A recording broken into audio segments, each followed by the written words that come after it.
Welcome to Just Minding My Business Radio, where we are moving at the speed of God, learning what we didn't know we didn't know. I'm your host, Ida Crawford. And I'm your co-host, Ruth Haskins. So grab a pen and paper and get ready for information that you can use.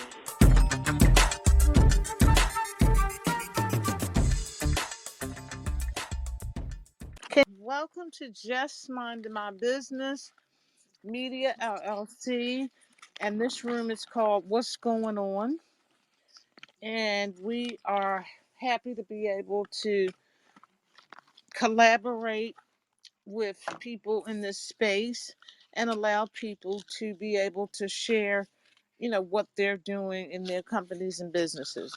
So, without further ado, we're just going to go. Sheila, you were here first, so you want to share what you do? I'd be happy to do that. Good evening, everyone, whether you're listening live or on replay. I'm Sheila Balgobin, and I'm known as the Dream Decipherer.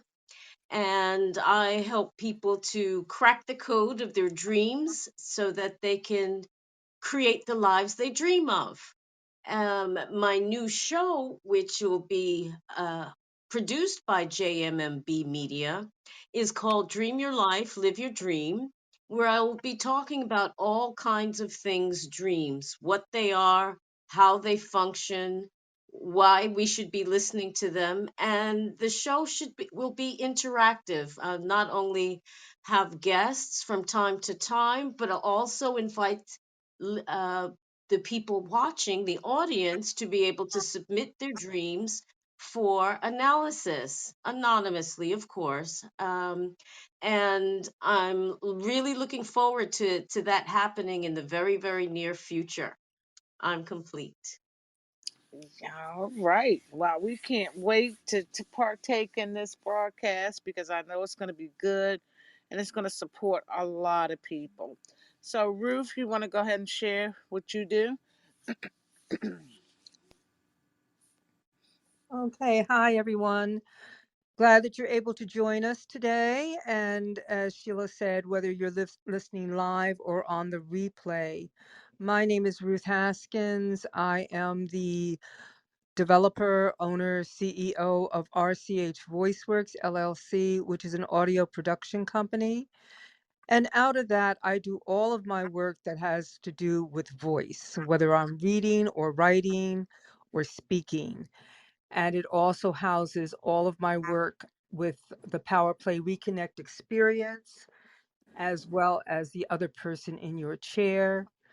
So I'm a busy lady and there's lots coming up. I am still in process of creating the workshops for this upcoming fall. And you can listen to my podcast, The Power Play Reconnect Experience, on Spotify and Pocket Cast at this point, every Thursday morning at 8 o'clock.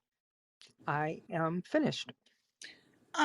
Okay. So, Ruth, you want to explain to everybody what the what what what your programs? What are they? What do they focus on?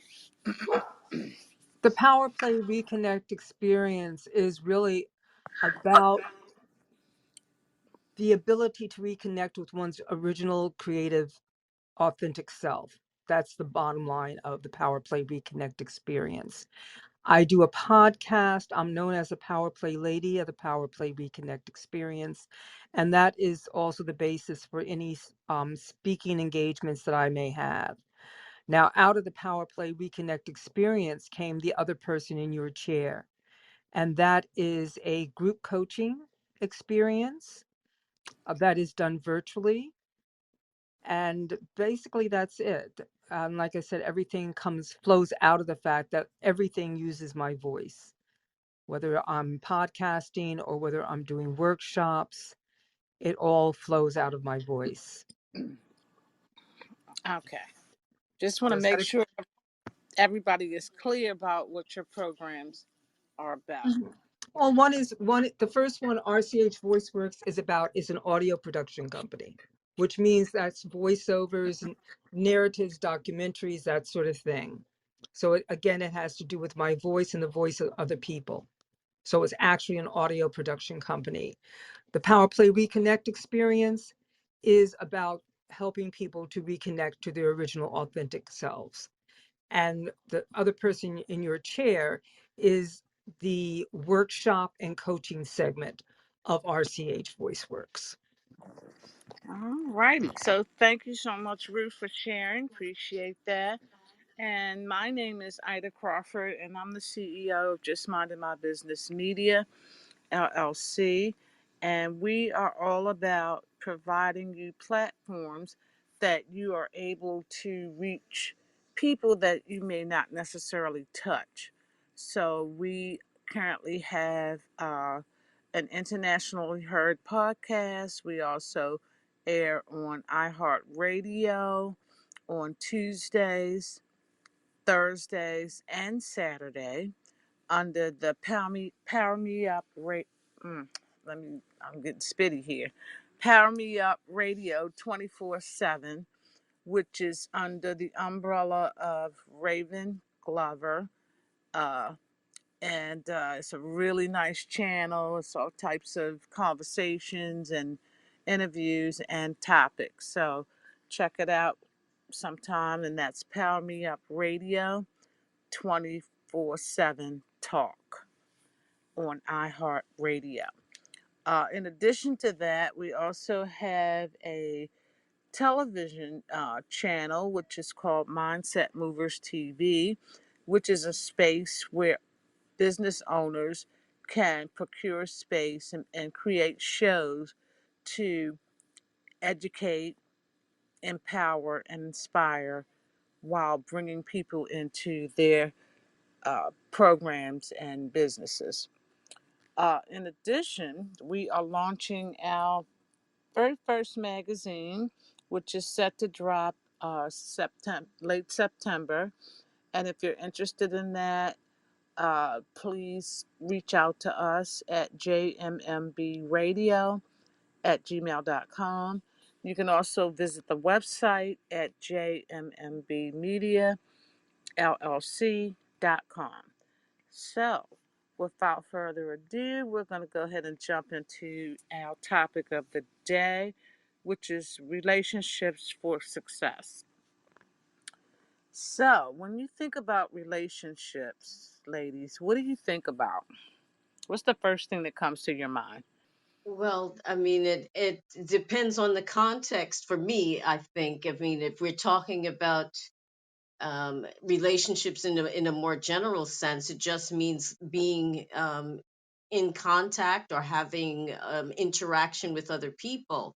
Now, whether those interactions are a personal or professional nature, um, colors the tone of what relationship actually means. But to me, it's just interacting with other people in its broadest sense. I'm finished. Okay. Now, what do you believe is what makes a good relationship? Some of the attributes that make a good relationship. Hi, this is Ruth. One of the attributes that makes a good relationship is respect for the other person or persons that are involved in the relationship, because you can be talking about a company, you can be talking about individuals, but respect has to be there. Honesty also has to be there. Acceptance of the other person, and not just word of mouth, like, yeah, I accept you, but honestly from the heart. If you're going to have a good relationship, you have to have a respect and acceptance of who the other person is. And this can often be colored by personal prejudices. And that automatically sets up a block in relationships, because that's where the honesty comes in. So honesty, awareness, acceptance, patience also is a really good, important, very important part of a relationship, and humility.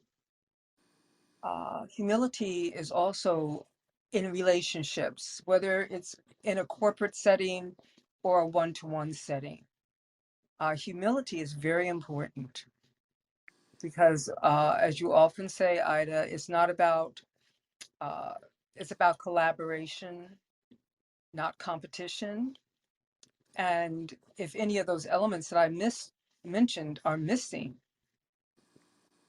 there cannot be true collaboration because there was always going to be competition. No, I totally agree with what Ruth has said, but I would also add that relationships perhaps are about the art of compromise, um, communication, compromise, and commitment.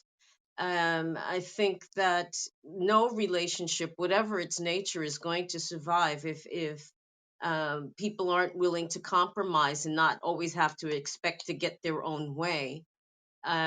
Certainly commitment, that to be actually engaged in the relationship, is important, and communication. If people aren't talking to each other, there isn't much, um, there isn't really any way to be able to engage in a relationship if there's no communication. So those are my three C's: communication, commitment, and compromise. I'm done. Yes, yes, I, definitely. yeah. Compromise is a huge one because, we're not always going to agree. We're not always going to see things in the same way because we're all individuals. However, being able to compromise and come to some type of mutual agreement is critical, not just in business, but also in your personal life, you know. And and I think that when you talk about relationships, the ingredients involved both cover business as well as personal relationships. There's some, as Ruth pointed out, there's some important pieces that need to be in there, in order to have a good relationships. And when you're not trying to create good relationships, you get really bad results, and it's just a lot of frustration and things like that when you can't come to a compromise, because I think that's the main thing. And then understanding the person, because we are all individuals, we all think differently, we all have different walks of life, different roads that we've traveled, and being respectful of that, as Ruth stated earlier. Mhm. Now, I would jump back in, and when we're talking, I agree with Sheila. There are things that, commitment, communication, and also with you, Ida. And the one thing that I would say about the word compromise is that in relationships, you cannot compromise your values. And so often that is what has happened in the workplace. People expect you to compromise your values, not, when I say values, I'm talking your core values of who you are, what you believe. And when you do not compromise them, it creates conflict.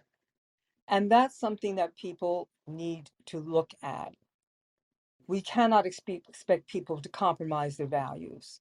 And Oh, it's a big issue right now in the workplace, everywhere. It's not just in the workplace, it's everywhere.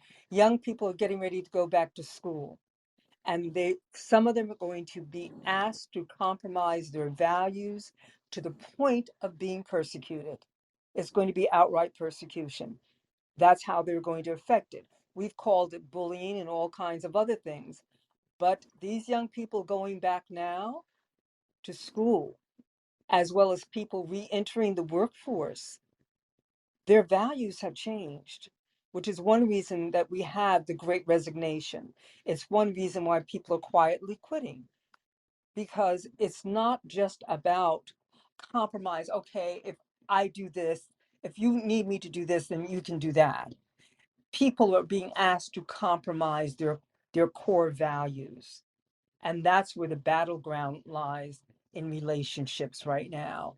And the divide is going to, it's going to become greater. It's not going to be less, it's going to become greater because, as I said, people's values have changed and people are not willing to compromise their values, their core values. I'm finished. That's Ruth. You're absolutely right. I mean, when I say compromise, I didn't mean in terms of who we are or what we believe, but in terms of getting through a task or something. Being able to be flexible and adjust. And what you said reminds me of my days of working on Wall Street. And I was working for a major French bank, and unbeknownst to me, there was a investigation by the FBI going on. And at the time, all I knew was, why on earth are my clients' transactions going haywire? What's going on? I have to keep repeating things 2 and 3 times.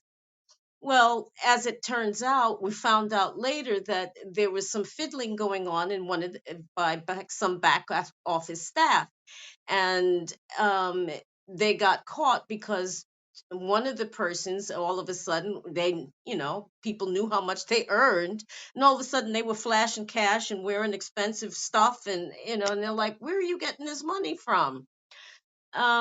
So not just at the corporate level, and I think of like the movie The Wolf of Wall Street, who's making a bundle of money telling people how to be sharks. There's a real issue with values and ethics that goes on, and as you say, Ruth, is getting worse because we want our kids to go to the best school. So if you have to lie, cheat, move, so pretend you live someplace else to be able to get them into that school, people are willing to do that. Bump up their CV, and put stuff on there that's in some cases pure fantasy. So the drive to be successful, I put that in quotation marks, is driving people's behavior so that they're less and less inclined to act with integrity, but more and more inclined to get what they want by hook or by crook. I'm complete. I- I truly agree with that Absolutely. statement. That because integrity is everything, and it's a part of success. You have to be a person. You have to have your core values, as Ruth stated, and you need to evaluate your core values from time to time to make sure that you're in alignment with what you say you believe, and that your actions are also aligning with your behaviors. Because, like you said, there's so many people out there wanting to succeed and wanting to go through any length um, thinkable in order to achieve that. We see that in our election campaigns. It's not about, this is what I've done for the community, this is what my record shows. It's all about what the other guy didn't do, or, nothing to me valid. So, absolutely, I definitely have to agree with that statement. So, we have a guest in the room. If you would like to come up and, oh, they just walked away. Okay. But anyway, that is, really, really an important uh, comment that you made, Sheila. Very important. And your core values is going to drive how you perform in any type of relationship. When you say, Yes, I mean it. I mean it. What there's something that I we used to say in my psychotherapy training and in other places as well, is it's what you do in one area of your life, you will do in all areas of your life. So if you're not acting with probity and honesty and wisdom, if you will, in one area of your life, and do in fact doing the exact opposite, you're going to do that everywhere else. And there's no getting around that fact. So, whatever habits we have developed with regard to behaving with integrity or not is going to bleed over into every area of our lives. And make no mistake, it does. There's working on a program now where at the moment called Mind Valley, where I'm completing a life book, and it just doesn't focus on career or work. It looks at 12 areas of your life, from your health and fitness to spirituality to parenting, all kinds of things, but 12 different areas, and really make you sit down and think, what is it I believe? What is it that not only that I believe, but my core values? What and how does that play out in these different areas of my life? So it really forces you to kind of sit with yourself and say, what is it that I believe? How does what I believe impact how I behave and what I do and how I interact with other people? And unfortunately, critical thinking is just not something that is taught in our schools or anywhere else generally. Um, it's about regurgitating information that other people have decided is important instead of teaching our children and teaching ourselves how to step back from things and look at them critically and make those judgment calls. That's something that, in terms of our educational systems, and not just in the US, but in other places as well, that needs to change. The reason why people can develop these less than friendly attitudes with regard to relationships is because they are not given the tools to actually step back and consider what it is they believe and how does that impact what they do. I remember I was working for a church-based civil rights organization some years ago in New York, and every program that we developed, every press release we put out had to reflect the core values of the organization, which was, justice, racial justice, but not just for in terms of race, but in terms of sex, in terms of work, in terms of all kinds of things. But everything we did had to find its basis in those core values. And I think people kind of create these values, and they're kind of put on a wall in some kind of document, or put on the wall in a frame, and they're left there basically to gather dust or die. And that's part of the problem. It's not a living and breathing thing. It's just like something that's nice to have and to show off to people, but doesn't really apply. I'm complete. I agree with that, especially the fact that many people have not had the opportunity or considered the necessity of taking a step back and really examining what they believe, why they believe it. Is it a conclusion that they've come to on their own, or is it hand me down values and beliefs and ways of doing things, which is very often the case. Uh, my sense, and this is probably the basis of the work that I do with the Power Play Reconnect experience, as well as the other person in your chair, is that most of us, all of us, first of all, are born with a blueprint of who we are. But from the time we're born, and sometimes even before that, we are programmed out of being who we authentically are, because we are getting an influx of information vibrationally from the people who surround us while our mother is holding us in her womb.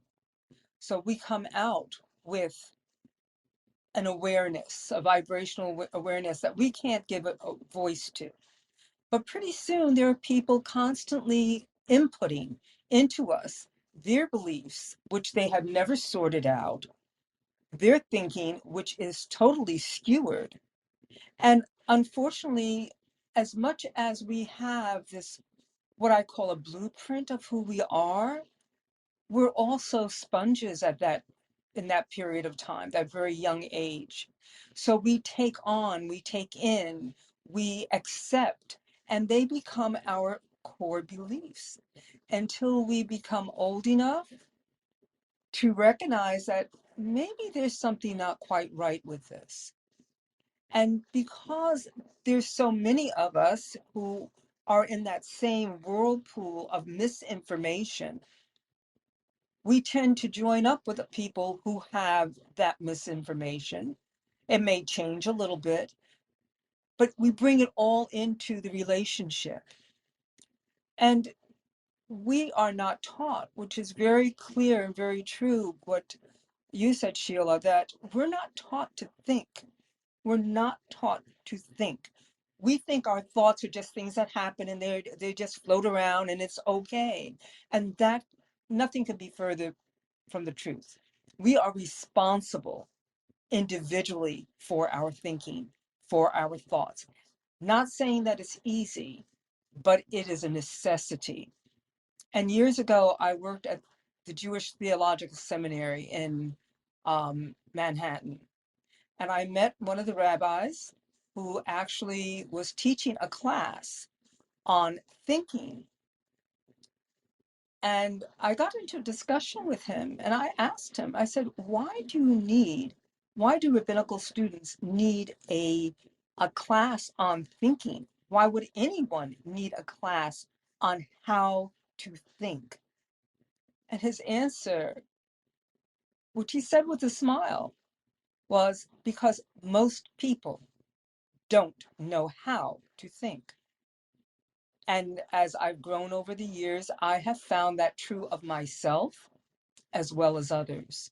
We tend to regurgitate, we tend to react, but to think a thing through to its end, most of us do not, cannot, and will not do it, which is why you have such a conglomeration of crazy things that we're seeing every single day in our world, because people simply do not know how to think.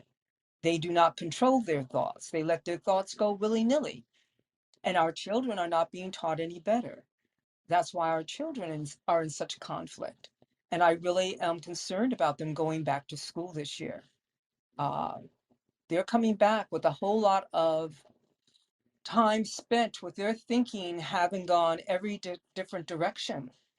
And do the teachers, the ones who will have an influence over the children, have they done any work on their thinking so that they can help our children to think correctly?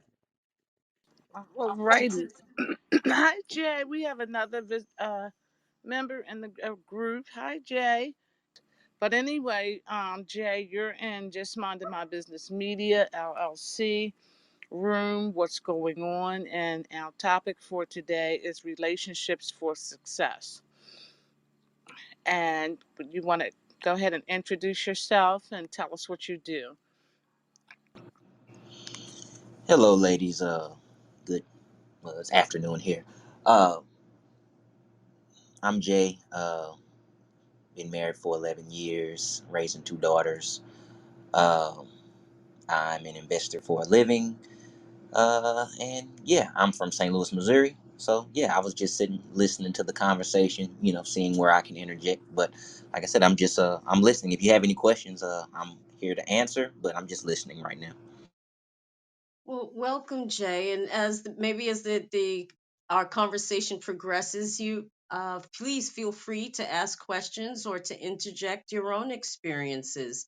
I'm certainly you have some stories with regard to the relationships that can go on in the investment world, and their relationships of all kinds are based on trust and some of the compromise and rather compromising in terms of activity rather than of values, and other things. And I'm sure that that's something that occurs in your day-to-day work, certainly in your relationships, whether all of your relationships, whether they're personal or professional. So,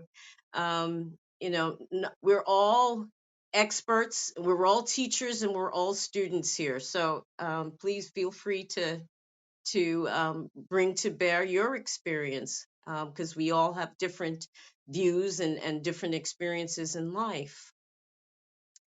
Uh, there was something that Ruth that you said that really struck me, and I recalled something that was I picked up during my psychotherapy training, and it's by Carl Jung, and he said don't people don't think.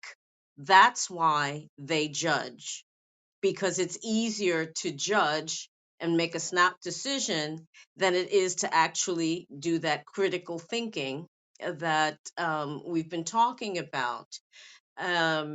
We pick up, as you say, from childhood and from other influence sources in these ideas and notions, and they become gospel truth and become fixed in us. And we, as you say, like birds of a feather, flocking with other people who share those same views, whether they be right or wrong. And I'm really impressed by the idea that these rabbinical students were actually being taught to critically think, and it only seems to be in certain professions that seems to be a requirement. I mean, certainly when I was training in psychotherapy, that having to sit back and think and broaden my perspective instead of being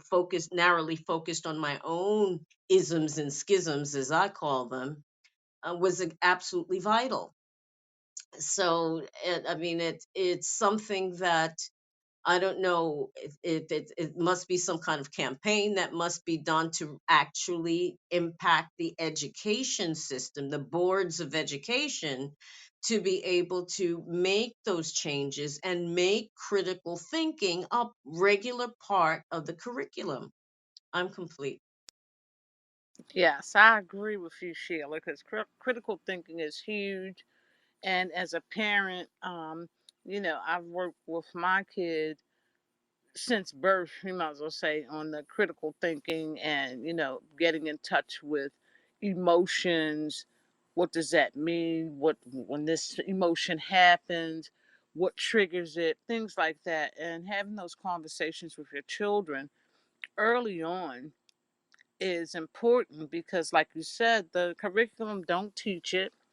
They barely teach the things that you need in order to survive, and they think that just math, reading, and arithmetic is it.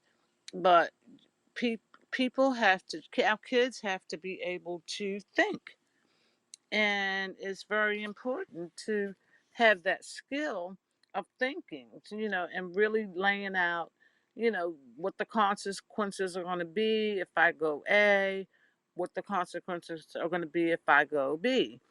So I like that idea of, basically, um, teaching the thinking, because as both of you, Ruth and Sheila, you all both touched on the issue that is definitely not prevalent. Everybody is a reactor. And, one of the things as a coach, that's the first thing that you're taught. You're taught to think and dig deep inside. And, so many people don't have that skill. We are influenced by our parents and other people that are in our inner circle. And they probably don't have the skills depending on their walk in life. Uh, and they have no desire to make the changes because either they're afraid of making the change, or they don't know how, or it's just too much work. I'm finished. Yeah, I have to agree with you, and I think of Ruth. You touched on bullying that goes on, and it doesn't go on in schools. It goes on in workplaces as well. Um, and one of the things that goes along with being able to think critically is also the ability to resolve conflicts. I mean, I think young people seem to have a very, very low tolerance for any kind of conflict. And it's like, well, I'll just shoot it, stab it, or get rid of it in some kind of way. And that's their solution. So, conflict resolution, I think, is also in being an important component of successful relationships, in that. Um, how do you deal with somebody that doesn't see things your way? How do you deal with a bunch of this group of teenagers thinking that you're not down with it, or you're not you're not with it, and therefore are suspect or meant to be um ridiculed or teased or even threatened because you think differently. There's really, I think, a intolerance with regard to difference, that unfortunately some of it is just inbuilt in human beings, but a lot of it is learned. We don't know how, or have not been taught how, to deal with difference and conflict except in a violent way, and that really needs to change. Absolutely. I Hmm. agree with that wholeheartedly. And then, I follow an organization that talks about, communication and abuse. And one of the things that popped up was, in the black community, we're still kind of that slavery mentality, you know. So it makes it difficult for some people to break that stigma of, depending on when you were born, because back during slavery, we all know, it was beating and things of that nature. And people have brought that from generation to generation, which we all know is does not resolve conflict. And one of the things, when I had my child, we didn't do that, because when I was coming up, of course, I got the spankings and things like that. um, and I had other methods of dealing with discipline, as opposed to the spanking thing. It, that's a very good point. And one of the things that is just all inclusive, and it's worldwide, but in this country, there is a history of violence. This country was built by violence, and slavery was a part of that violent experience, as well as the extermination of the indigenous population. And one of the things that's coming up for us is that everyone is shocked by the violence that's around us. But what do we really expect? Why are we so shocked that there's violence in our schools, that young people have a very violent attitude, when that tradition of violence has now become a mode of entertainment? These young people have been at home for a year and a half or 2 years and a half, whatever. And even prior to that, there were so many video games that have just proliferated, that are essentially teaching our children to have a violent mindset, so that when they perpetrate violence on somebody else, it's a natural extension of what they've learned. And we can't totally blame them, because the adult population is the one who's developing these and allowing them to be put in the hands of young people so that they think that when they push a button and they see body parts and blood splatter everywhere, that it's okay. It's just a game. But we are again talking about relationships. How does that affect your relationships with someone else? You're playing with your friends, quote unquote, these violent games which come out of a violent country that has a violent heritage. And it keeps that violent heritage keeps being showing up. We know that it shows up in racial violence. We know that police brutality, all these instances. So we have a situation in which we have taught our children that relationships can be sorted out by, if not actual violence, but by a violent mindset. How is that going to impact the relationships that they grow to have? And how does that affect the relationships within a family, within a community? So when we're talking about relationships, this is a topic that goes really deep. And it's hard to get a handle on because really the horse is out of the barn and way, way down the road. We're talking about trying to reframe an entire nation. I won't talk about the rest of the world, just talk about this country. And not even this country, the people that we know, to reframe that mindset into a mindset that loves peace and a peace that comes from within so that that peace flows out into our relationships. I'm done. I think, Ruth, I think it starts with one person at a time, like everything else. And basically in the home, you have to, the parent has to change their mindset first and do the work, and that work will trickle down to the children. But it definitely has to start one person at a time. Really being conscious and intentional about making the mindset change, which is definitely not an easy thing to do, depending on your road and what you've been exposed to. But it is well worth it for your relationships with your family and business, your children, to Mhm. be harmonious. It's so important that people do the work. And I use that term frequently, but so many don't want to do the work. And they don't, it's like, do you really want peace? Do you really want peace? You can't, like you said, you can't give it to anyone else. It's a trickle down effect. If the parents don't have it, aren't working on themselves. And I think that's where it all begins. And that relationship that you have with yourself is the relationship that you bring to the world, be it your children, your husband, your workspace, wherever. And so often, what I'm learning is how that inner space is so compromised and we don't even recognize it.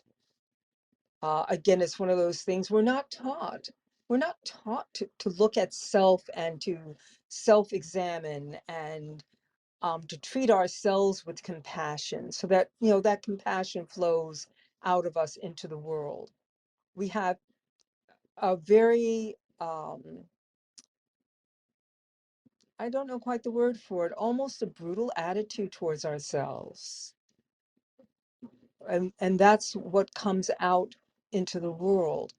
And learning to have self-compassion is hard because it takes some digging. It takes some real work. We're not talking about, oh, well, I went here and I did this and I took that class. No, That's the outside work. It's the inside work that counts. And that's where the relationships are breaking down. That's what allows so much of what we're seeing in the world. It's like someone made a comment about a person who was convicted of a crime. And when someone asked them, well, how do you see that person now? And they said, I don't know what to call him. I can't even say that he's human anymore. He's not human. And I'm hearing that more and more and more. What is that saying? What is that saying about what's really going on? This is not, uh, it's a conversation, yes, but it's so much deeper than that. It's real. It's real. It's not an intellectual uh, variance for any reason. This is something that's really happening. It's almost as if we're losing our humanity. Animals do not do what humans do. And they have sharper claws, bigger teeth. They can do it. But animals do not do what we as humans do. And we No, need they to do look at not. that. We need to Mhm. look at that. It feels as if we are losing our humanity. At least that's how I see it. That's what I'm seeing. That's what I'm hearing. That's what people are bringing to me. I agree wholeheartedly, Ruth. The humanity piece is pretty much out the window now. And it's very important at the end of the day, we are all humans. And if we can wrap our heads around that, I believe things will start to change. I have been seeing a lot more on LinkedIn, seeing a lot more posts with videos of animals, and it's, I'm impressed at how much more humane animals are than people. And we're supposed to be Homo sapiens, man the wise, but I'm not so sure about about that. When I look around at times, and something that occurred to me while Ruth, you were speaking, was that another aspect of relationships. I mean, the relationships between males and females, and there's very disturbing things that are going on with young people in their relationships, where I think it was put something like, if a girl says no, she means yes, and if she that means yes, then it means that they're supposed to perform a particular kind of sex act. And I won't go into all of that, but what is it's showing up in A&E, it's showing up in the emergency room, what's being done because of this callous cold attitude. And why? Because people, these young men are watching porn and becoming addicted to it, and thinking that, especially violent stuff, and thinking that that's normal. Now, um as you know, I live here in the UK, in London, and the attitude with regard to certain things is quite different. I mean, for example, if you go to Sweden, you won't see violence on TV at all. Not at all. You may see nude people, but in sex scenes, but you won't find violence. And I, in tongue in cheek, I say, well, I'd rather see, make love than war. But there's really something about that um, indoctrination, almost unconscious indoctrination, that we allow to happen with our children and young people, because it's like, well, they have to have their freedom and this, that, the other. And it's like, yes, freedom is one thing, but freedom comes with responsibility. And it just seems to me that in the drive for freedom, that we have relinquished responsibility. And the result of that is all around us, and literally in the trail of dead bodies, or figuratively speaking, whether you're speaking literally or figuratively, there's a trail of dead bodies behind all of that. And so intimate relationships are being negatively impacted. uh, the societal relationships are being negatively impacted. Business relationships have become tainted as well. So there's really, as you were saying, there really needs to be a shift, an actual shift. And we've been saying this throughout this conversation, that there has to be a radical shift in the way we think, in the way we look at the world, because it as it stands, there's no there's no we, there's no team, it's I. What can this do for me? Me. So in that case, if we have a poor relationship with ourselves and just see everything in terms in a narcissistic way, as just being it's what's in it for me, then there's really difficult to be able to even relate properly to other people. It's a lot of work that needs to be done in relationships uh, across the world. And like you said, it starts with the person in the mirror, one person at a time. I mean, let's think about it like when a new fad comes out. You see one person, and next thing you know, it's like all these people are following this fad. So, my belief is that work on yourself, reevaluate your values constantly, because sometimes our values or what we believe may not be what we should be believing. And a lot of times our beliefs, as Ruth and everyone has stated, comes from our upbringing. Because let's face it, our parents are our first teachers. And if they didn't have it correct, then we're not going to have it correct until we get to a place where we are ready to, we are looking at the results of our behavior, we're looking at the results of our actions, and really paying attention and actually saying to ourselves, I don't like the results that I'm getting. That's so much it. To be able to look at ourselves and say, I don't like the results that I'm getting. Yes, this is what I was taught. This is what, not even taught, like I think it was Sheila said, like subconsciously, we just take things in. And, but we do get to, or should get to a point in our life where we stop and say, I don't like the results that I'm getting. I don't like, I don't like this. And it's not that you don't like yourself, but there are going to be parts of yourself that you're not going to like, and you have to make a decision that you want to change, and that decision is can be a starting point, a place where you're jumping off point. Just the recognition that I want to change this aspect of my personality, the way that I do things, the way I've done things in the past. That's really big. If you can get to that point where you can turn around, and I love, the man in the mirror. So many people get up and they look at the person in the mirror, and as soon as they walk away, they forget about the person that they saw.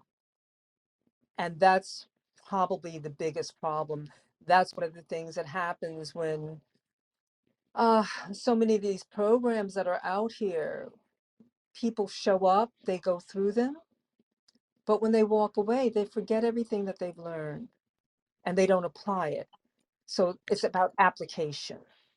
So in any relationship, whatever that relationship may be, the primary relationship that you will have is with yourself. And for those who have a spiritual aspect to their lives, that relationship with their higher power, or the one that is greater than. Those are the two primary relationships. And if you don't have a good relationship with yourself, then you're not going to be able to have a good relationship with your higher power. That those two come together. It's a package deal. And that really is where I think the problem lies. Like you said, it has to begin here and move out. But those two relationships is primary. to everything else. Absolutely. Wow, ladies, we're at the top of the hour. This has been an awesome conversation, and definitely we're going to be, round table on this more in the future because I'm one of those people. People have to hear it. People have to they have to let it sink in. And the more you hear something, the more you are inclined to, wow, maybe I need to take a look at myself. Maybe I need to check in and see if my values are aligned with my actions. So I want to thank Sheila and Ruth for participating in this room. I always have such a great time with you ladies and really get some good thought provocative conversation.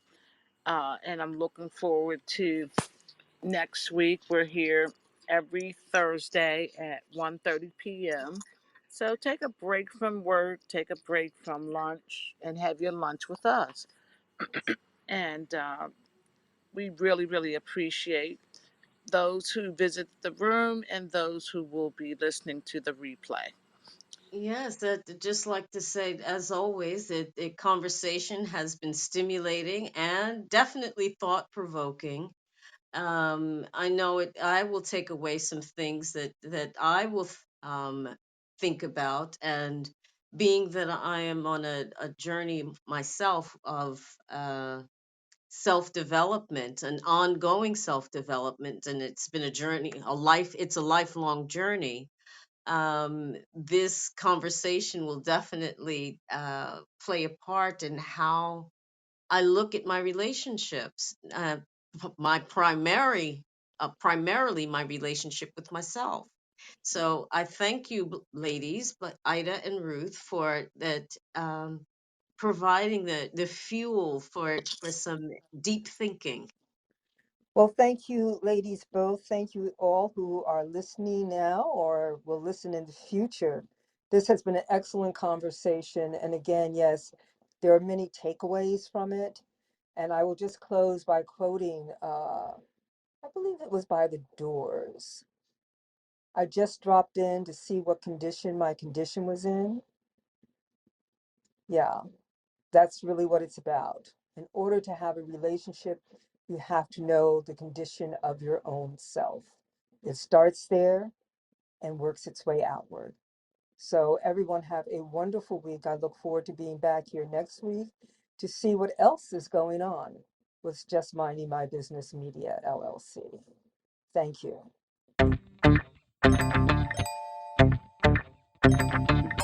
Thank you for tuning in to Just Minding My Business Radio. I'm your host, Ida Crawford. And I'm your co host, Ruth Haskins.